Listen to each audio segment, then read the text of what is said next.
So I think I know most of you here, even some of our younger folks here. My name is Wayne Castonguay. I'm the director of Ipswich River Watershed Association. We're a partner with NWF on this great project, as I think you all know. We are now entering the second year of our two-year project, and it's been a while since we got together. I think many of you know we've been busy nonetheless. Last fall we had a bunch of public meetings to engage the general public in our work. Right now we're transitioning from vulnerability to adaptation planning, and today we've got a great meeting and we want to run some things by you, and hopefully we'll get some of your input. Here's today's agenda. I'm just going to welcome you and get us back up to speed in thinking about our project, and then Taj is going to take over and talk about the USGS vulnerability analysis. According to our original schedule, as you all know, we were going to have the vulnerability documents and assessment complete at this meeting. However, as you'll hear from Taj, we've had a great supplemental project with USGS that just keeps evolving and growing, which is fantastic. They're not quite finished. They're doing a federal internal review process, and once we get all that data incorporated, we'll have the vulnerability analyses ready for your review. So that's taken a little more time. And then Melissa's going to transition us into adaptation planning. So Melissa and Taj have been really busy over the winter looking at all of the potential adaptation strategies that are out there. And today we're going to start matching out the big universe of strategies to the specific municipal assets which you guys identified last year as part of this process. And then we're going to take that initial kickoff, and by June, our next meeting, we'll really focus in on adaptation strategies that we think will work in every one of our communities. Before I start, or turn it over to Taj, this is the timeline which you've all seen. So this is year one, which is in the past, and this is where we're headed. This is really tough to read, but again, this year is really, I think, where it gets much more interesting when we really can talk about specifics and solving our adaptation and resiliency challenges. Before I turn over to Taj, I'd like to thank those of you who helped us with the survey over the winter. Many of you really helped distribute the survey. Again, we're trying to gauge the effectiveness of this project by forming a baseline, and we're up to about 200 responses, largely due to many of you who helped us get that out amongst our community. So thanks all of you for helping with that. Without further ado, I'll turn it over to Taj, who's going to take us through the USGS analysis.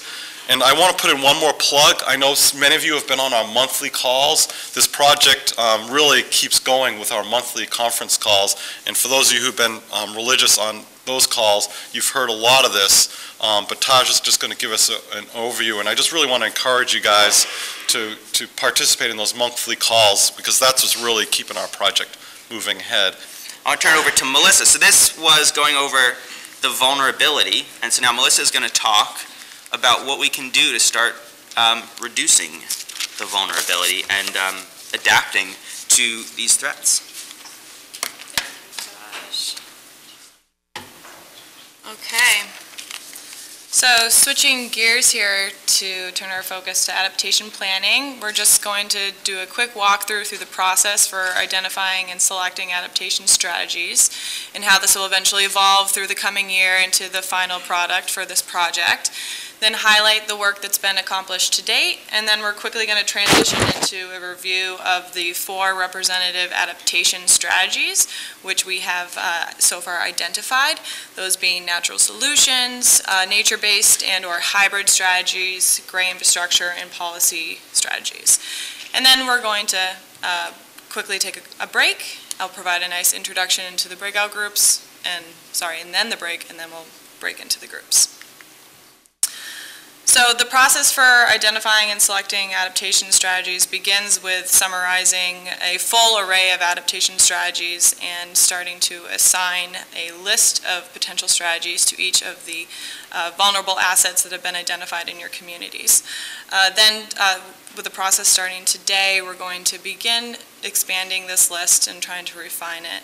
This will not be the first opportunity. We are certainly going to continue to inform this list through the various workshops that we will be holding, one of which is tentatively scheduled in May, which is going to be a technical adaptation workshop, so you'll be hearing about that. And then for our next task force meeting, which is going to be scheduled for sometime in June this summer, we're going to start working to categorize and prioritize these strategies and specifically assign them in a more detailed way to the vulnerable assets in the communities.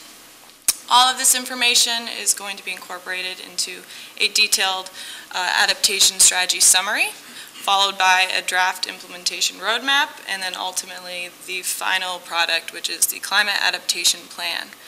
And this again is going to be a synthesis of the town-specific climate vulnerability assessments, the adaptation strategy summary, and the implementation roadmap.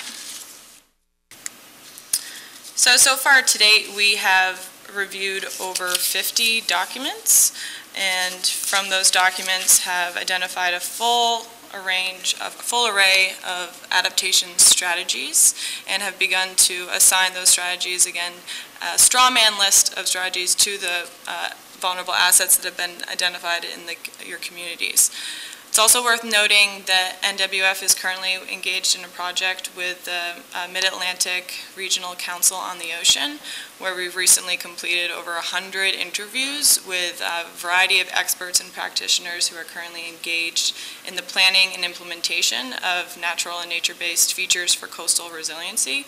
So in addition to all of the resources and the information that we gather from all of you and the workshops in the coming year, we're going to be tapping into all this information and as it informs the project throughout to the end. Excuse me? Does everybody know what a straw man is? It's a rough outline. So a straw man list is a very rough, all of the possible applications. So it's just a very, very rough list. The list that we have identified so far is by no means comprehensive at this time, and it will be refined all the way to the end of for the final report. So having identified this very lengthy list of adaptation strategies, we wanted to somehow condense this into a easily attainable product. So we've created this one-page handout, which is essentially just a guidance tool that provides a sample guide to a variety of different adaptation strategies, which we have broken down into 4 distinct categories. Again, natural solutions, nature-based and hybrid strategies, gray infrastructure, and policy strategies. And this handout provides a quick description of the advantages and disadvantages of each of the various strategies, and it also illustrates the potential application in which you can use such strategies depending on what your project goals may be. Just a quick note, this is a draft document. We do have them printed out for today's breakout discussion, so because they are drafts, we ask that they do not walk out the door with you, but we will, of course, distribute a final copy once produced. So I now just want to provide a quick overview of the 4 representative adaptation strategies, starting with natural solutions.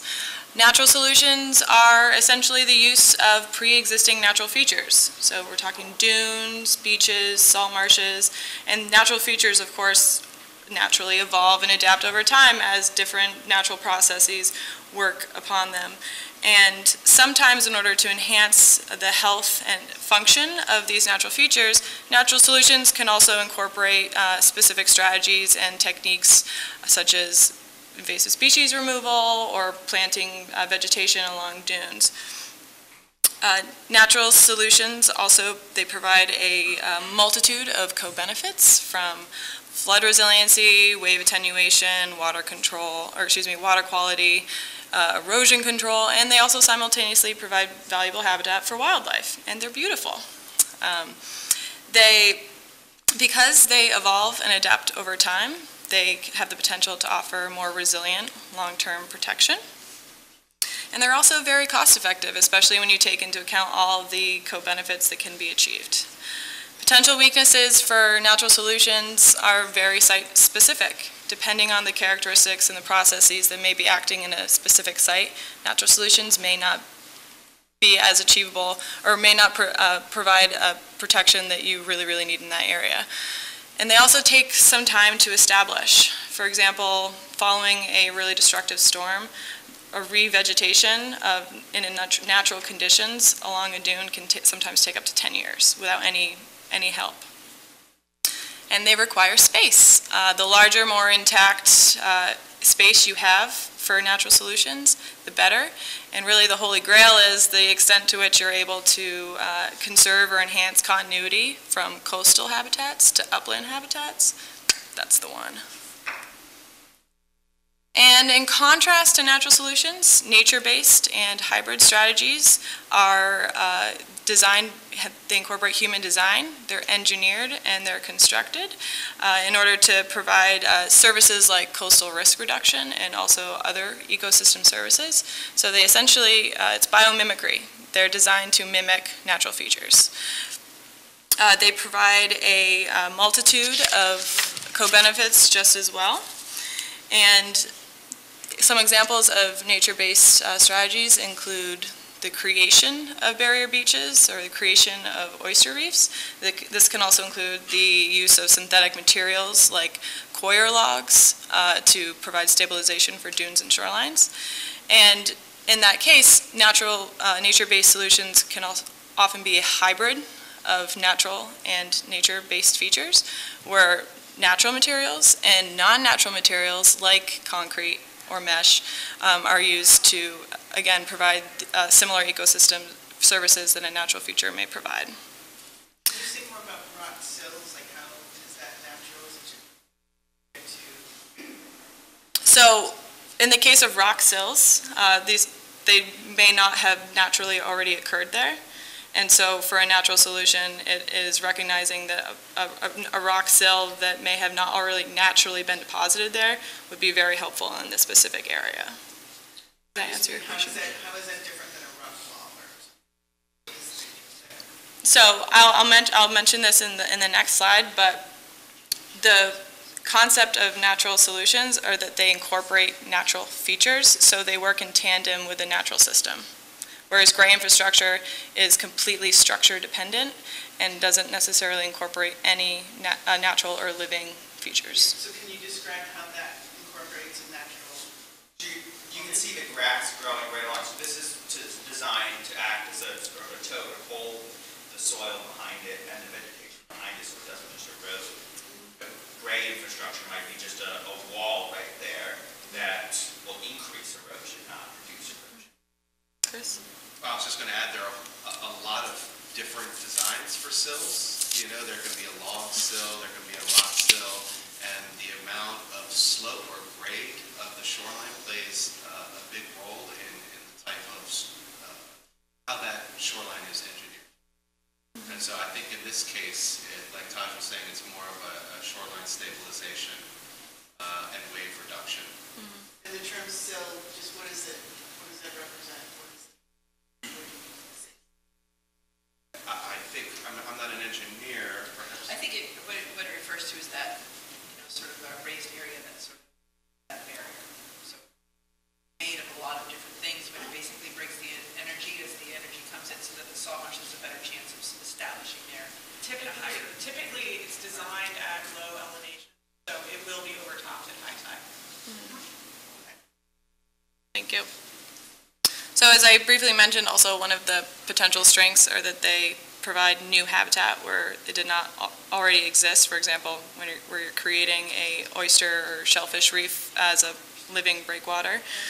And because they do not take as much time to establish as natural solutions or natural features do, they are often most effective in high energy areas, and they're also very cost effective. Potential weaknesses, again, are dependent on the site, based on the characteristics of the site. They can offer variable protection, and of course, the space for which you have available to implement projects can also limit the protection. And because natural processes are inevitably going to be working on these projects and these structures that are designed, some maintenance is going to be needed in order to sustain the services for which these designs are ultimately built. So gray infrastructure is the most straightforward.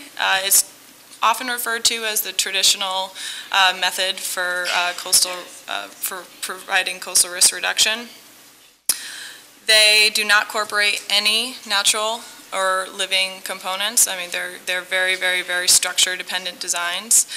And because they've been around for a lot of time, we've had ample time to create specific concrete design and building standards, which in comparison to natural solutions or nature-based features makes them much easier to implement. The process for permitting and putting these in the ground is relatively much easier. We know a lot more about them. And because of that, we're much more familiar with them. And as soon as they are finished, they start performing on day one. However, they have limited to no capacity to adapt, and therefore they can weaken over time, which can lead to additional expenses. And they also directly replace habitat, so they lead to habitat loss. There are also a huge variety of policy mechanisms that can be incorporated for adaptation planning. It's important to note that recognizing that laws differ very much state to state. Here we are specifically looking at policy strategies that are applicable to Massachusetts. And because community ordinances and planning needs to align with state laws, we look forward to working with CZM to ensure that the policy strategies that we do incorporate into the final document are in fact going to be consistent with Massachusetts and therefore feasible. Potential strengths of policy strategies, for example, zoning and overlay zones, transfer development credits, or climate smart development, just to name a couple, are that they can have the potential to provide multiple co-benefits. And because some strategies can incorporate a very long planning horizon, this can offer long-term protection, especially in the case of development planning. And also where state regulations and guidance can occur, this can enhance consistency between adaptation planning at the local level, which therefore can promote a wider systems approach thinking to how we plan for adaptation as a region versus a piecemeal project approach where individual project designs can be designed in isolation of each other and therefore may not lend themselves to enhancing the greater resiliency of the area. Potential weaknesses, policy strategies do require going through a legislative process, so this can be complex and it can also be timely. They can also lead to some legal challenges, especially in the case of property rights, for example, and they require community buy-in. It's very important that the community is both accepting and compliant and understanding of what these policy strategies are really putting forward in order for it to really get off the ground.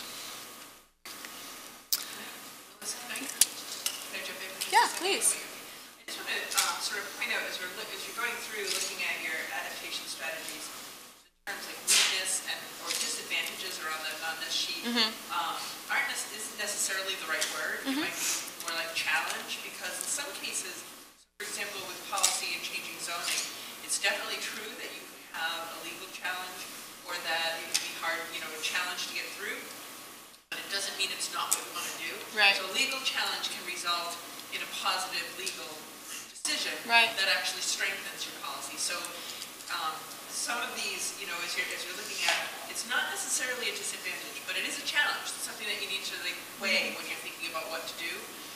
But I don't want people to be discouraged from it, from doing it anyway, because a lot of times it is the right thing to do, it's just harder.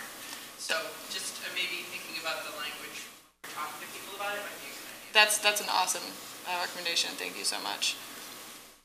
So before we switch gears here into an introduction for the breakout groups, I just want to leave you with a couple key take-home messages, specifically for avoiding the opposite of adaptation, which is maladaptation.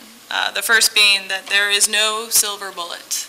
There's not going to be one single adaptation strategy that is going to resolve all of the risks that are facing coastal ecosystems in your communities.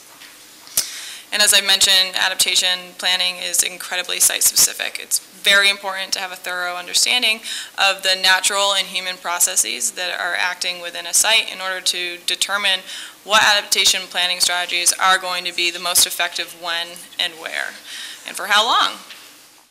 And, in order to sustain, adaptation, it's very important to, again, take this wider systems approach versus this piecemeal approach of project to project that may, again, they could be in isolation of each other and may not really do all the justice that is needed in the region. And finally, whether it's natural solutions or nature-based strategies or gray infrastructure, it's important to recognize that at some point, adaptive management is going to be required. These, regardless of the strategy, once they're in the ground, it doesn't mean that they can be abandoned. They need to be monitored, they need to be assessed, and at some point in time, it may need to have a little help to boost. Liz? So what I'm not seeing regarding adaptation strategies, it seems like which might have to do with communication.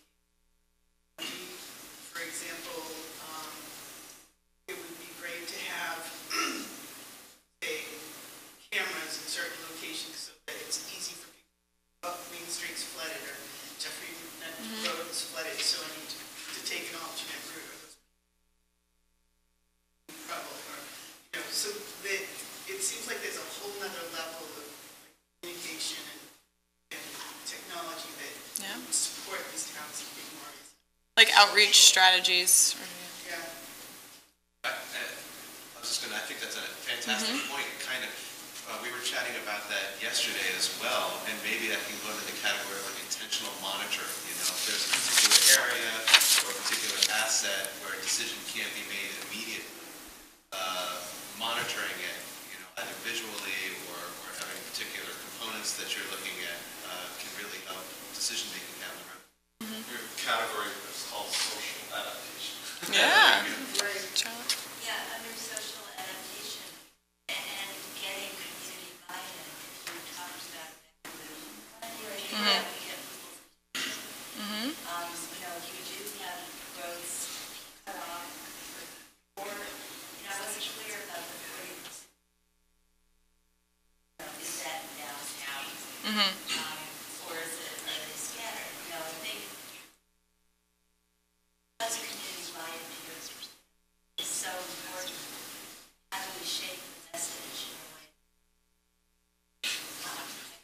not just plays over? Yeah. Absolutely. Great feedback. You mentioned that you conducted many interviews for people who have been dealing with this type of these strategies. Is the handout that you showed us, is that connected to that process? Or is that still in the works? The handout that we have created we've really created that for specifically this project, as I kind of hinted at, but the interviews have really just been incredibly useful in providing insight, and helpful in learning a lot about these approaches, especially in a holistic way. The people that we've contacted, range from local planners to coastal engineers to academics, just nonprofits and whatnot. And so it's been a huge learning experience for me in particular, and having a much thorough understanding of potential application of these and really, how they can potentially inform like adaptation planning of the communities and whatnot. So. Great. So just a quick introduction to the breakout groups. We are going to be reviewing the sample guide to adaptation strategies handout. And again, this is a draft, so please do not leave with them today. We also have some of the inundation maps that we have created through the CZM grant at the tables. These are also drafts, so please do not leave with them today. They're just there to provide some reference points. And then we're also going to be reviewing the adaptation strategies list and the straw man list that we have assigned to the various vulnerable assets in your communities. The purpose of today is to really have a discussion. We want to hear from you, perhaps what, if any, your community is already planning for some of the vulnerable assets that are defined here. Open up a discussion for what could work, what may not work, and we can use this, what we're calling the adaptation matrix, which is the list we've created as a guide for this discussion. Okay, so if there's any more questions, we can certainly tackle those in the breakout groups. And for now, let's take a quick 5-minute break, and then we'll have about 30 minutes for the breakout discussions. Yes, thank you very much. So we have Essex in the big table in the back, and then we have Ipswich over here, and then Raleigh over here. Melissa, why don't we do Ipswich at the big table, because these guys are all... Oh, sorry, got you confused. Ipswich, Essex, thank you, and Raleigh.